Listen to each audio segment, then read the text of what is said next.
Hello दोस्तों, कैसे हो। आज का टॉपिक है, हम डेप्थ के बारे में जानेंगे। डेप्थ ऐसी होती है कि हम 2D सरफेस पे 3D इल्यूजन क्रिएट करना होता है पेंटिंग्स में, या फिर आप जो भी आर्किटेक्चर्स हो, आप जो भी चीज़ें बनाते हो, ग्राफिक्स हो गया, आपका इलस्ट्रेशन हो गया, तो उसमें आप जो भी चीज़ बनाते हो तो वो 2D फील होता है आपको। तो वो आपको 2D क्यों फील होता है? क्योंकि आपका जो डेप्थ है काम में, वो सही तरीके से आपने उसको पेपर पे अच्छे से प्रेजेंट नहीं किया हुआ रहता है। उसका रीज़न है कि आप लैंडस्केप वगैरह करो, उसकी प्रैक्टिस बहुत ज़्यादा करो, और 3D में जो भी चीज़ें होती है वो 360 डिग्री से फील होती है। तो हर वो एंगल से, हर वो डायरेक्शन से हमको चीज़ दिखती है, इसीलिए वो 3D दिखती है। मान लो अभी ये प्लांट है, तो इसका ये 3D क्यों दिख रहा है? ये 3D इसलिए दिख रहा है क्योंकि इसमें हम हर वो एंगल से उसको देख रहे हैं, तो उसी वजह से उसको डेप्थ फील हो रही है हमको। मान लो अभी ये प्लेन है, फिर भी हमने इस पे एक इमेज दिखाई है, रेफरेंस दिखाया है मैंने। इसमें ये डेप्थ क्यों दिख रही है? क्योंकि ये रियल लाइफ फ़ोटो है, ये किसी फ़ोटोग्राफ़र ने फ़ोटो निकाली है, तो वो फ़ोटो हम 3D में देख रहे हैं।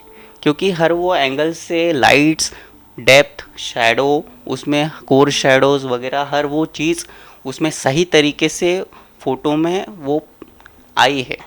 फ़ोटो जब निकालते हैं हम, मैं भी फ़ोटोग्राफ़र ही हूँ, तो मुझे भी बहुत सारे, मैं ऑर्डर्स वगैरह करता था।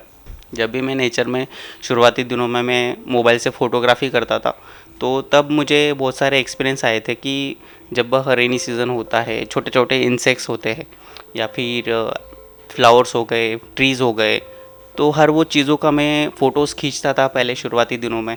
तो उसको ऑब्ज़र्व करता था, अरे यार ये लीफ है, तो ये किस तरीके से है, ये इसमें इतनी डेप्थ क्यों दिख रही है, ये लाल ही क्यों है। मैं हर वो क्वेश्चन खुद को पूछता था, तभी जाके मेरे काम में वो डेप्थ क्रिएट होना शुरू हुआ। क्योंकि मैंने ऑब्ज़र्वेशन बहुत अपना अच्छा रखा। जहाँ पे भी आप जाते हो तो वो ऑब्ज़र्व करना ज़रूरी होता है। तो वही चीज़ें आपको पेंटिंग में भी ऑब्ज़र्व करके आपको अच्छे से ड्रॉ करनी होती है। तो मैं आज एक लैंडस्केप बनाया हूँ। ये 2 दिन से मैं काम कर रहा हूँ इसके ऊपर। उसमें डेप्थ क्रिएट करने की कोशिश कर रहा हूँ कि और किस तरीके से मैं इसको और 3D ये किस तरीके से फ़ील होगा। तो डेप्थ ऑफ फील्ड क्रिएट करने की कोशिश कर रहा हूँ, वो भी 2D सरफेस पे। तो यही एक चैलेंजिंग फेज़ होता है कि हम हमारे काम दिखाते हैं, लेकिन वो काम हमारे 2D ही दिखते हैं। जब भी हम पेंटिंग कोई भी बनाते हैं, तो बिगिनर्स लोग वगैरह जो भी है शुरुआती दिनों में, तो उनकी पेंटिंग 3D नहीं दिखती है। उनको एक्सपेक्टेशन होती है कि हमको वो पेंटिंग वैसी की वैसी लगनी चाहिए, लेकिन आपका वहाँ पे स्किल्स कम पड़ रहा है, आपकी ऑब्जर्वेशन कम पड़ रही है। तो वो आप उसको सुधार के आप उसका स्टडी करो, उसके बाद आप उस काम को अच्छे से 3D इफ़ेक्ट ला सकते हो। तो 3D इफ़ेक्ट्स लाने के लिए आपको क्या क्या चीज़ें करनी पड़ेगी? आपको नेचर में जाके आपको लैंडस्केप करने पड़ेंगे, या फिर कोई भी आपकी घर में बहुत सारी चीज़ें होती है, ग्लास हो गया, पैलेट्स हो गई, बॉटल हो गई, तो इसमें टेबल हो गया, चेयर्स हो गई, बहुत सारी चीज़ें होती है, बॉक्सेस होते हैं, स्क्वायर वाले, रेक्टेंगल्स होते हैं। उनको आप सामने रख के उसका स्टडी भी किया आपने, तो आपको 3D का थोड़ा समझ आना शुरू हो जाएगा। तो उस वजह से फिर आपके काम में भी वो दिखेगा कि ये 2D है लेकिन 3D फील हो रहा है। तो वो चीज़ बहुत मैटर करती है। हार्मनी क्रिएट करना भी होता है एक पेंटिंग में। हार्मनी एक ऐसी चीज़ होती है कि अगर हम नेचर में शाम का टाइम दिखा रहे, तो थोड़ा सा एक गोल्डन हावर रहता है कि गोल्डन रेज शाम को आती है, तो उसकी जो रेज होती है वो हर जगह पे पड़ रही है, कुछ कुछ जगह पे नहीं पड़ती है, तो वहाँ पे लाइट नहीं पहुँच रहा है। तो उसी वजह से वहाँ पे डेप्थ क्रिएट होती है, तभी जाके लाइट की वैल्यू बाहर खुल के आती है। टोन आपका कूल है या वार्म है, ये भी बहुत मैटर करता है। कोई भी काम में आपको वार्म टोन दिखाना है, क्लाइमेट कैसा है, उस तरीके से आप उसको अच्छे से प्रेजेंट कर सकते हो। वही अगर आपका क्लाइमेट अगर वार्म है, तो आपको उसी कलर का टोन्स उसमें बार बार रिपीट करना पड़ेगा हर वो कलर में। मान लो मेरा लैंडस्केप वार्म है, तो मैं ऑरेंज, रेड, येलो ये शेड्स यूज़ कर रहा हूँ। लेकिन वो मुझे अगर ग्रीन कलर के मेरी ग्रास है तो मुझे वो टोन्स कलर्स मिक्स करने पड़ेंगे, तभी जाके वो चीज़ एक जैसी ही लगेगी, उसमें हार्मनी क्रिएट होगी, तभी जाके वो अच्छे से वो एक 3D इफ़ेक्ट आएगा और उसका क्लाइमेट भी उसी तरीके से दिखेगा आपको जैसा चाहिए। तो ये चीज़ें बहुत इम्पोर्टेंट होती है। और लैंडस्केप बनाता हूँ मैं, बहुत सारे किए हैं मैंने। रेफरेंस में से आप काम कर सकते हो, लेकिन वो 2D रहता है, लेकिन 3D इफ़ेक्ट्स लाना उसको बहुत चैलेंजिंग होता है।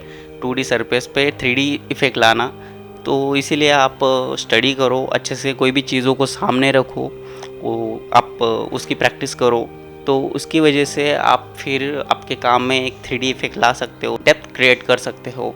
तो ये चीज़ें बहुत मैटर करती है आपके काम में। और मेरे पर्सपेक्टिव से 50% आपका काम 3D फील होना चाहिए, तभी जाके आपके काम में डेप्थ दिखती है। तो वही है चीज़ है कि आप उसको 3D अच्छे तरीके से दिखा सकते हो और आपके काम को 3D इफ़ेक्ट्स ला सकते हो, और वो चीज़ें आपको बहुत ही अच्छा फील देती है। तो मेरा यही था कि आज मैं आपको डेप्थ के बारे में दिखाऊं, और 2D सरफेस पे हम किस तरीके से डेप्थ को क्रिएट कर सकते हैं। उसके लिए आपको लाइट्स को अच्छे से बारीकी से आपको स्टडी करना पड़ेगा। तो वही है कि आप लाइट कहाँ पे कौन से सरफेस पे पड़ रही है। आपने एक बॉल ले लिया, तो उस पर आप लाइटिंग एक्सपेरिमेंट कर सकते हो। तो कौन से जगह से सोर्स ऑफ लाइट कहाँ से आ रही है, राइट साइड से आ रही है या फिर लेफ़्ट साइड से आ रही है, तो वो लाइट को आप स्टडी कर सकते हो। कोड शैडो कहाँ पे क्रिएट हो रही है, रिफ्लेक्शन लाइट भी बहुत एक आपके काम में आधा काम कर देता है। रिफ्लेक्शन लाइट 25% आप अगर रिफ्लेक्शन लाइट क्रिएट करते हो अपने काम में, तो वो आपका काम आधा कंप्लीट कर देता है। तो हर वो चीज़ों को समझना पड़ता है। अब जब भी लैंडस्केप बनाते हो, ये सब चीज़ें बहुत मैटर करती है पेंटिंग बनाने के टाइम पे। आप अच्छे से काम करो और अच्छे काम करो और प्रैक्टिस करो, और मिलते हैं अगले वीडियो में।